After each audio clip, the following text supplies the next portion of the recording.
And Trump is also doubling down on his desire for Canada to become the 51st state. If you look at Canada, it would be cherished as a 51st state.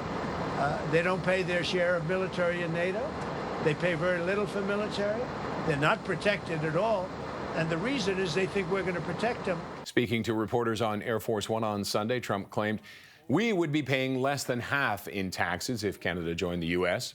Trump also claims the U.S. loses $200 billion a year to Canada. But according to Stats Canada, when trade in goods and services are combined, Canada recorded an overall trade surplus of $94.4 billion with the U.S. in 2023. Trump continues to push for the 51st state concept for Canada. What is everybody around him saying, or what are we hearing from people who aren't Donald Trump?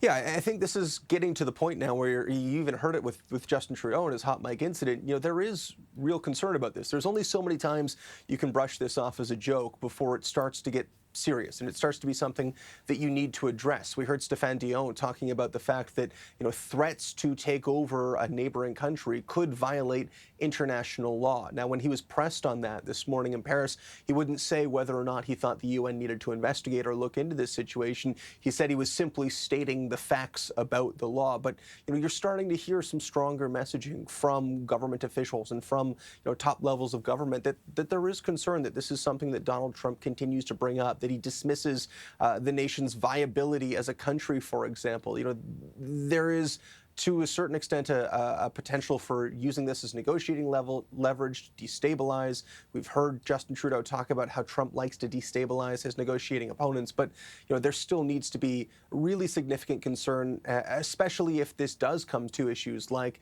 critical minerals, as we heard the Prime Minister express some worry over that could be motivation behind these threats.